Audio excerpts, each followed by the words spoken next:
Hello, my name is Tolg, and I exist, therefore I think too much. Um, I am going to read Marguerite Porete, The Mirror of Simple Souls. Today I'm reading chapter 15 through whichever other chapter I get through. We'll figure it out at the end. It's been a difficult read because That's my cat. Because, she's been a difficult person. I'm pretty convinced that she's been abused, and she writes this more as a reflection of what she's gone through, as most people write from primarily their experiences and their understanding, and I think she is writing in metaphor. But that is me, and I could totally be, what do they call that? Projecting. Either my understanding or my experiences onto it. So ultimately, though, she shows signs of several different mental health issues. But that's by today's standards, and this is written in 1100 AD. So who's to say? So this is chapter 15. Here is spoken of the sacrament of the altar. Okay, so last chapter it left off with mentioning sacrament of the altar, and I was trying to take a guess at what that could be, given that she's a nun of the religion Catholicism, of the Catholic religion, I guess I could have phrased it. And the other thing that while she writes from different authorship, so she'll state whomever is speaking at the time and what they say. And I guess you'll understand that once I start reading if you haven't watched the other videos. So love speaks. True Christians receive this divinity and this humanity when they take the holy sacrament of the altar. How this humanity remains with them is taught by faith, and the clergy knows this. So that wasn't much of an explanation, but it does lead me to believe that it has to do with the Eucharist and drinking of the wine, drink of my blood and eat of my flesh. Light of Faith then speaks, and for this purpose we will tell you, says Light of Faith, how we will make a comparison of the sacrament in order to grasp it better. Take this sacrament, place it in a mortar with other things, and grind this sacrament until you can no longer see nor feel the person which you have placed there. Now I'm confused. I now no longer know if that's about God or not. Faith then speaks. I tell you truly, says Faith, that he, being God, is not there. Now you can ask, therefore, has he thus gone away from it? Oh my God, is she insulting the Eucharist? Or is she trying to make a metaphor, because prior she has said that, in order to go through the virtues, you are essentially, after all the trials and tribulations of learning the virtues, you have to die to yourself in order to become a perfect person. And so grinding the flesh of Christ is maybe drawing a parallel to losing yourself in the flesh. Truth responds, not at all, says Truth. He was there, but now he is there no longer. Understand in a holy way, not humanly. Okay. Now you can ask if the humanity has gone away, as it thus came into it. How did the humanity get into it? Wouldn't he have gotten into the humanity? How does any of this work?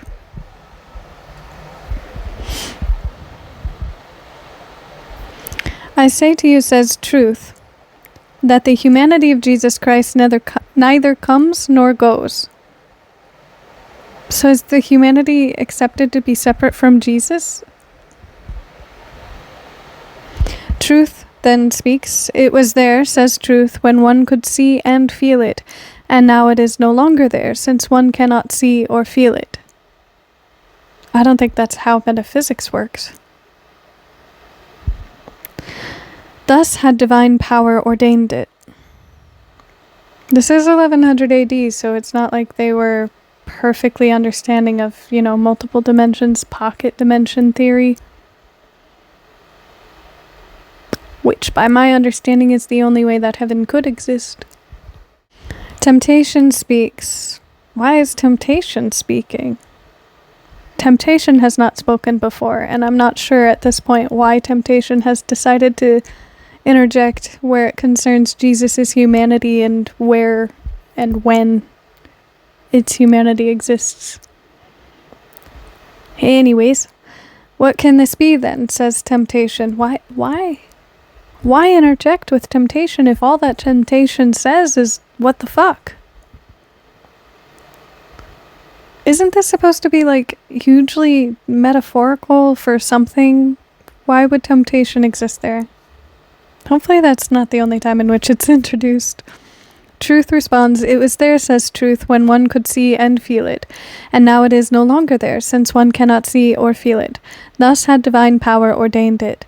This same humanity which belongs to the sacrament of the altar is not seen in another semblance, and neither the angels nor the saints nor the Virgin Mary see it other than as we see it ourselves."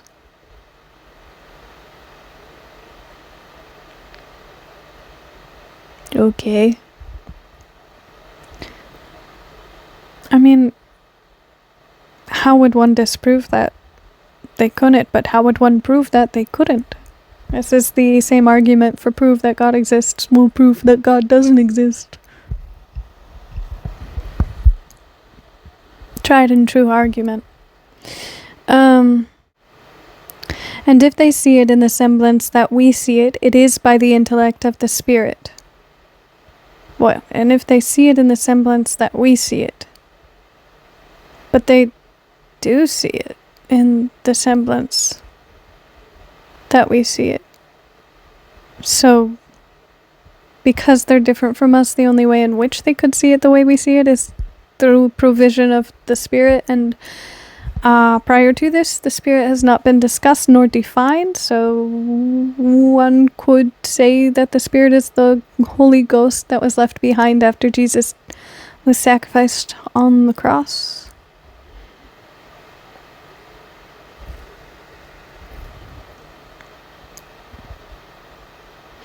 For to see the glorified humanity of Jesus Christ in the sacrament of the altar pertains no longer to the glory of those who are in glory, and therefore they no longer see him glorified except by this intellect.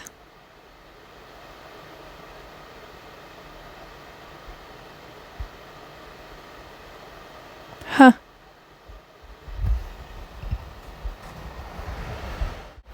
I don't know how to prove what I'm about to say. I'm not the smartest person in the world, nor do I claim to be. But it was mentioned to me briefly by someone I do not trust. So, there's that. That if one were to be in a different dimension, they would see this dimension differently than we see it. So if someone existed purely in the fourth dimension, they would see us as we see the second dimension. Just essentially flat. And so on and so forth. And I'm wondering if it's kind of the same logic, but then if you were to take it with, a different substance, I guess. If you exist in water, do you understand that you exist in water? Can you see the water you exist in?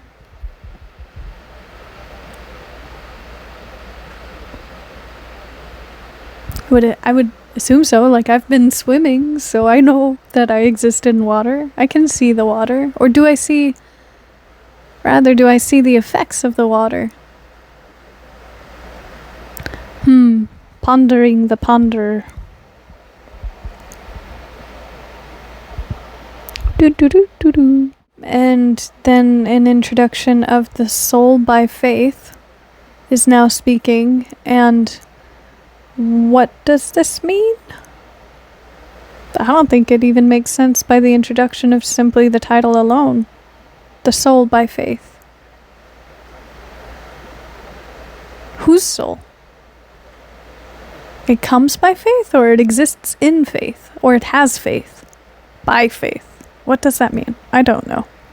And we see the glorified humanity by the virtue of faith in contradicting the reason of our mind, which sees nothing there but bread. Oh, right. Reason is bad. Reason is flesh. Reason is humanity, and it sucks. So anything that reason says, or reason does, or reason sees is less than in value. Nor anything else not felt, or tasted, or smelled. But our faith contradicts all these, for it believes firmly without doubt that there is neither whiteness, nor odor, nor taste, but it is the precious body of Jesus Christ, who is true God and true man. Thus we see it by faith, and those in glory do not do this, for a thing glorified no longer uses faith.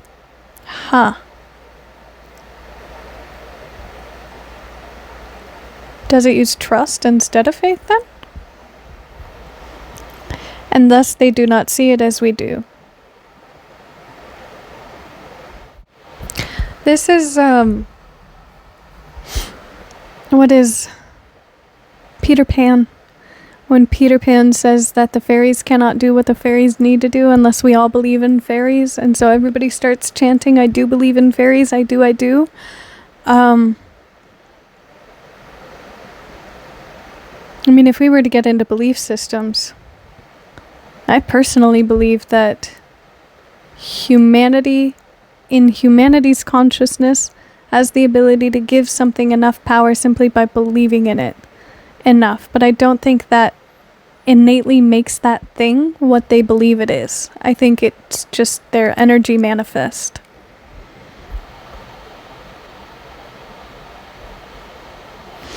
The Divine Trinity has ordained the Holy Sacrament of the altar and such being for the purpose of feeding and nourishing and sustaining the Holy Church.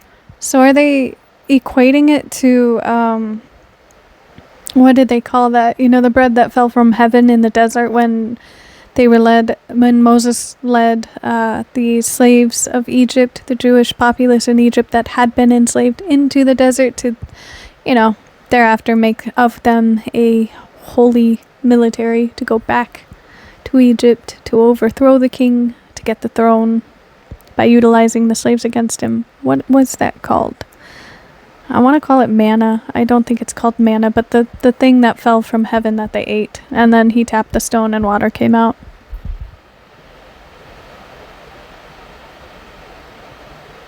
Holy sustenance. I don't think it's supposed to be sustenance.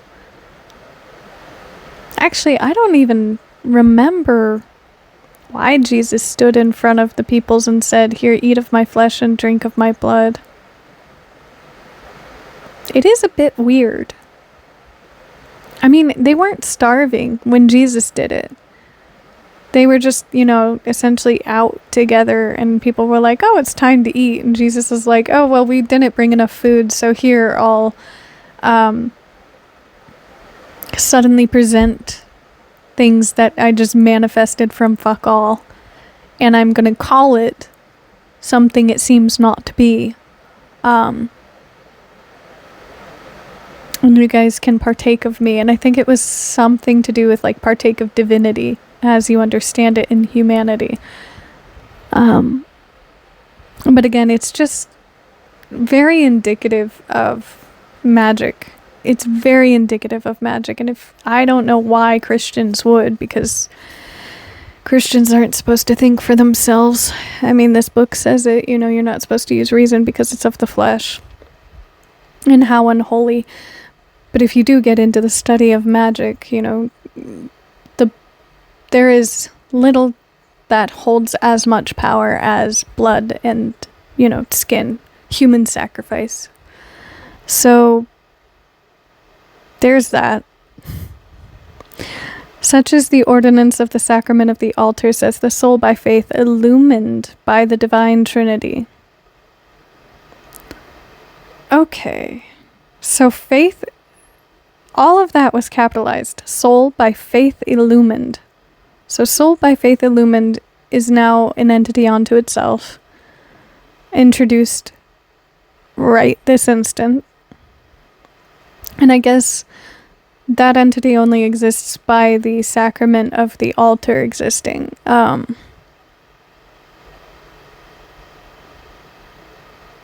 in that it's a proper noun, I would assume it is, oh God, I want to say transgression, and that's not even, remotely relevant. It is a transformation of the soul, and therein like a new soul granted onto an individual by participating in the sacrament. Now your faith has come into an understanding and has shifted the soul through the faith, finding understanding. And all of this is done at the, behest of the Divine Trinity. And it then goes on to say, in the knowledge of God, and in belief in me through divine power.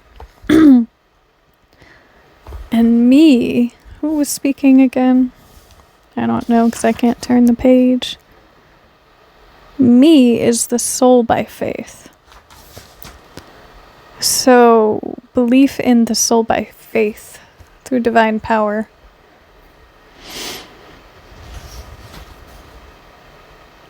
That doesn't make sense. They have yet to define soul by faith and who that stands for. And, they've given Jesus several different names.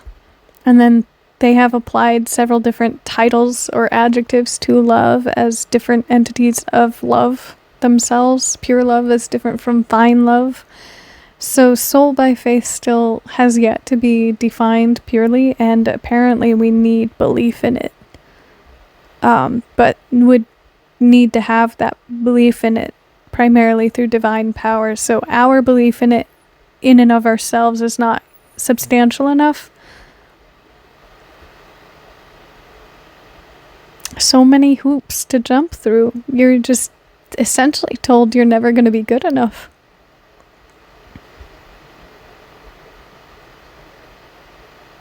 And if you do deem yourself to be good enough, and having passed all of these hoops and hurdles, the test then is it true? How do you prove it? Do you think too highly of yourself? Because, again, humility is highly treasured in the religion of Christianity. And then courtesy of the goodness of love, new introduction, new author. That's all one entity speaking right now. They then come in and say, do not be surprised, says the courtesy of the goodness of love, if we tell you these things by love, for I can tell you surely, without being blamed. Who's doing the blaming? What is the relevancy? That no one can arrive at a profound depth, nor to a high edification, if he does not arrive there through subtlety of a great natural sense, and through the sharpness of the light of intellect of the spirit. So I've messed up. I hadn't charged my phone before starting the video, maybe like 3 days ago. And so it just died, and then I had posted too many shorts, so I couldn't post within the next day, and then the next day something happened. So here I am. And I think I left off trying to figure out the definition for edified, and I'm just not gonna. In all the days that passed, I did not. So we're gonna assume, we're gonna know that I'm lazy and in this respect stupid now, because I don't understand the definition exactly. Ta-da! Alright. So getting back to it, without being blamed, that no one can arrive at a profound depth, nor to a high edification, if he does not arrive there through subtlety of a great natural sense, and through the sharpness of the light of intellect of the spirit. Right, that sentence was absurd. Because that's just more claiming that unless you're holy enough, unless you're well endowed with this level of spirituality through these right people, you're never going to be the right person.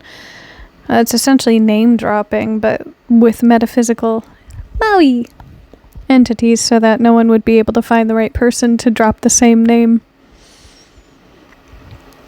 And with this one cannot know very much in petitioning the divine will.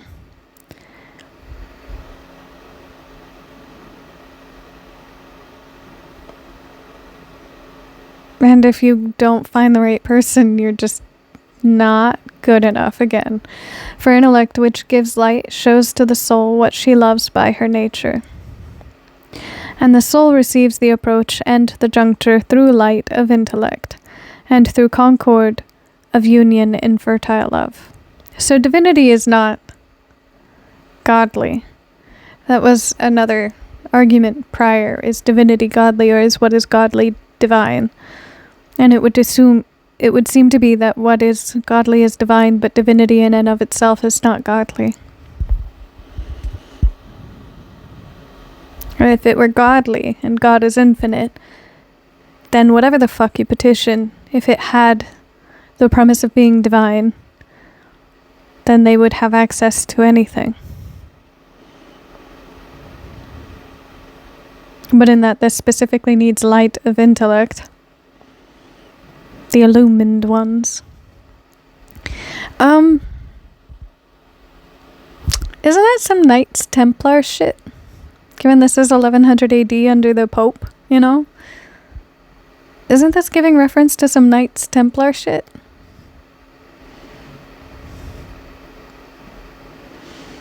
And through concord of union in fertile love. So there's fertile love and there's infertile love. Neither to be explained. She receives the being toward which she tends in order to have her rest and repose. Just tired from too much experience that has probably taken the piss out of her. She hears willingly understanding and light, and both of these are capitalized, making them proper nouns, so understanding and light now are entities unto themselves, who carry to her news of her love, a capital proper noun. So love being the source of her love, and I would assume God. For she comes from love, and there she wishes to be dissolved, so that she possesses only one will in love, that is the sole will of the one whom she loves. So love is a proper noun. God is the one whom she loves, but God receives her love through the proper noun, through the entity known as love. Sounds like Hinduism, how there is one God, but every aspect of God is broken down into individual gods. I'm gonna leave off here, and then I'll make another video about 16 and 17.